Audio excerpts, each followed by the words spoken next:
So the beginning part of the final unit of our class is going to be focused on groups. Your book goes into a lot more detail about groups and how they work, and I just want to say that I have built into the syllabus a peer review day where we look at each other's papers, and I thought it'd be important to spend class time on that, even though it sounds weird because it's online. And the reason why I'm doing this is because you, as online students, need to have the same or similar educational experience and opportunities as if you would take my class. That's kind of the charge I had. So we're only going to be able to talk about two things with groups, which is really kind of unfortunate because there's a lot of other things that your book talks about that I think is really cool. For example, they talk about de-individuation. They talk about group decision making as it pertains to like jury or boardroom decision making. So there's just a lot of really cool things that make this work that we just don't have the time or the luxury to talk about because the in-person version didn't either. All right, but that's okay. We still talk about these two things: social facilitation and social loafing. So let's go ahead and get started. So first, let's define what social psychologists think of as a group. And first of all, the good thing about this, there's a number. All right. So first of all, you need to have three or more people to make a group, and I like that idea because if it's just you and someone else, that's just a dyad. That's just a pair.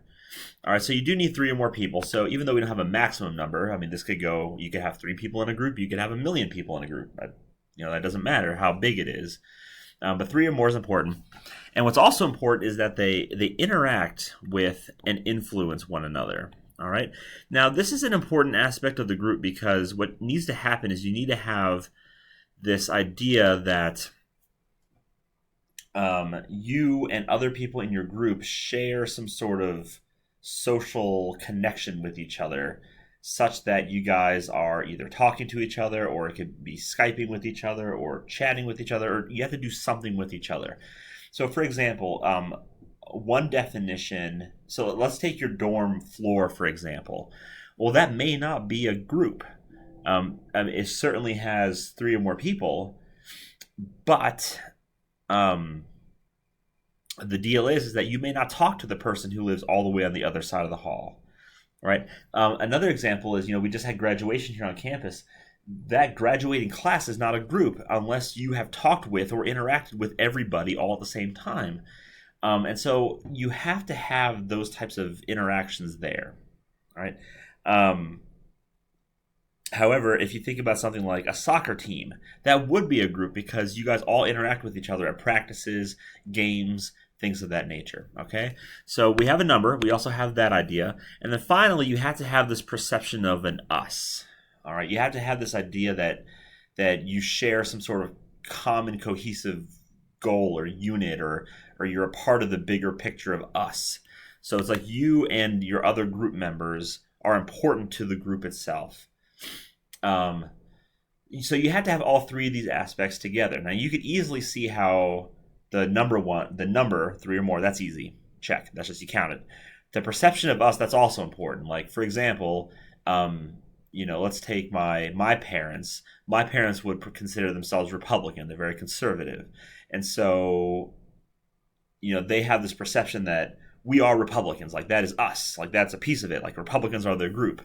But really, that's not a group because of this.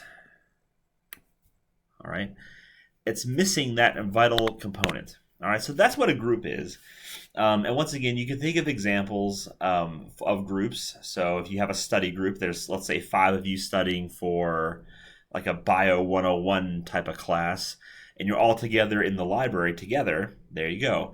Or, God forbid, we ever get this Skype thing working. As I'm making this lecture now, I'm dealing with the Skype business issue. And if we ever get that working, then we are a group.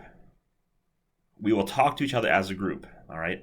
Right now, we are not a group, even though we have 3 or more. Hopefully, you guys see yourselves, oh, I'm a summer student.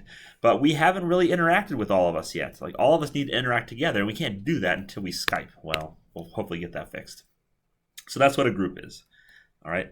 Once again, it influences a lot of things. So we're only going to be able to talk about these two things here, and we're going to be really kind of, for lack of a better term, ignoring these. And I feel bad doing that. But once again, this is what the in-person version gets. So once again, I have to keep everything consistent. Your book talks a lot about the other two, the de-individuation and the group decision making. All right, so let's dive into this social facilitation. Before we get to that, what's important to note is that the groups are important. Like your group is important, and we already kind of ran into this when we were talking about social cognition, like when we were talking about things like conformity. All right, like informational and normative social influence. We already talked about the group and how that matters. But one famous study that I want to bring up is the Zimbardo study. And what he did basically, Zimbardo, was in Stanford. That's why it's called the Stanford Prison Study. In Stanford, in the basement of their psych department, he built a mock prison. And I have pictures to show you in a second. And in this mock prison, he randomly assigned participants to be either prisoners or guards.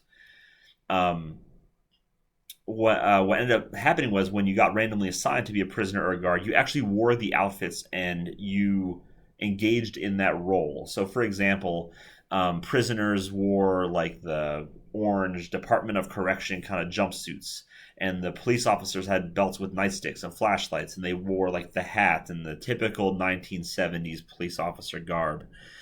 And the plan was to observe them for 2 weeks to see how these roles made them act, and if they acted in accordance with them. Because remember, these were people who were randomly assigned. Like, there was no rhyme or reason why they were prisoners or guards. And after 6 days, the study had to stop for ethical reasons. And what ended up happening was the guards were incredibly abusive to the prisoners. So this is a picture that you just see down here, and you can see the get up. Like, this is a guard, that's a guard, and you can see their attire. And then the people with the bags over the head are prisoners, but they have bags over their heads, right?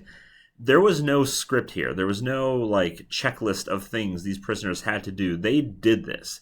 What ended up happening was they stopped it because the guards were being abusive to their prisoner peers. And the prisoners reported being psychologically like depressed, anxious, and that's why they had to stop. And what it really dives into is the power of the group, like the power of the role that you're in. It gives you this, you just assume the role of whatever group you're a part of, right? And the question is, does this happen today? Well, the answer is yes. So this is a picture from Abu Ghraib. It was a prison. It was for Iraqi people. And these are U.S. military guards. All right, now these are dead bodies. All right, but what they ended up doing was they ended up taking pictures like this, and they ended up taking other pictures where the live prisoner would be naked with a bag over their head, and these prisoners, the guards who I've circled, would just be making fun of them. So this does happen today, and the roles that we're in does kind of influence how we act, and that's the power of the group itself. So the group is important, and the group does do what it needs to do. All right. In terms of affecting social psychological phenomena. So the group is important for that dimension there. All right, so let's get started. Now that we know the power of the group, let's get started with social facilitation. And we're going to get started with this ugly thing. So so even though Lewin, remember, he was the founder of social psych, but he was a big group guy. Even though he was important in this, it was really Zion. This guy's name is pronounced Zion. Zion was really the one who studied the term and coined the term social facilitation. Remember, social facilitation, we first ran into this on exam 1. This was the first study ever done, was by Triplett in 1898, which looked at social facilitation. But once again, he didn't coin that term, and he didn't really understand what he was looking at psychologically. It was Zion that did that. And here's what Zion said. So this is the definition of social facilitation. It's when the task is really easy. All right, when the task is really easy, other people watching you helps your performance. So you do better at an easy task when other people are watching you. But on the other side of it, you perform worse when other people are watching you when the task is really, really hard. All right, so this is a study by Zion. So what are these? These are cockroaches. They're ugly, awful, ugly things. And what Zion et al. Did was he had them set up in this maze. So you see this picture here with the word simple and complex maze. What the goal was to put the cockroach here at the start. So they put the cockroach here. They would turn on the light so the cockroach could see. And then they would put food right here. And the cockroach's goal was just to go boop, right to the food. And they timed how quickly it got there. Now what's in these little triangles here are going to be audience boxes. All right, so what Zion was able to do was put other cockroaches in there to quote unquote watch. All right, now this is called the simple maze because it's just a straight shot. This one over here is called the complex maze because you started here and the light would shine and the cockroach had to make basically a 90-degree bend to get to the goal. All right, so we have a simple task and a complex task. Now to test social facilitation, you need a 2x2 design minimum to test it accurately. We'll talk about some exceptions to those rules in a second. But what you have to do is the 2x2, you have to manipulate the task complexity. It either has to be simple or hard. So that's going to be one independent variable, simple or hard. And the other independent variable is going to be, are other people watching you or not? Is there an audience or not? All right. And so once again, what he did is he was looking at time, and what he found is evidence of the social facilitation effect. He found evidence for the interaction. All right, you see an interaction there. And basically, so what you see here is these are the times it took these cockroaches to complete the maze. And what they found is that when the task was really easy, so when they were in that simple maze, these cockroaches went a lot faster when there was an audience. Right? Now you may say to yourself, well, Chris, that's easy, right? That's because the cockroach who did the maze was afraid that the audience cockroaches would get their food, and maybe that's true. But if that were the case, then you would see this faster, and you don't. The cockroaches were slower when other people were watching when the maze was really, really hard. All right, and so this showed evidence for the social facilitation effect, and okay. Period. Done. Now the question you have to ask yourself is, what does this have to do with humans? All right. So does this extend to humans? And the answer is yes, it does. It does very well. Let me give you an example of that. I don't know if you've ever been in the situation where you're exercising. And so like for me in my high school, we had in high school, I used to be, despite the fact I'm not in shape now, we used to have a indoor track at the gym I ran at. And the indoor track kind of looked like this. It was a circle indoor track. And this part of the track here, from what I'm shading here on, that was like an aerobics area. All right, and then every other thing else was just the track. And so what would happen here is, as I'm running, I'd be like huffing and puffing, and oh my gosh, I'd be slouching, and I'd be tired, I'd be huffing and puffing and huffing. No one's watching me because no one's over here. But the second I got to here, I would stand up straight. My posture would be perfect. I'd be running a great stride, and then I would get here, and I'd be like, oh my gosh, I'm tired again, and rinse and repeat. And, I always ask myself, I wonder why that's the case. And when I learned about this, I'm like, oh my gosh, there were so many people in that in that area, in the aerobics area, and running's not difficult, that when other people would be watching me, or I think they would be watching me, probably they weren't, that made a difference. That made a difference. It made my running easier when other people were watching. And that's what social facilitation is when the task is really easy and other people are watching, you do better, right? And that's how this thing works.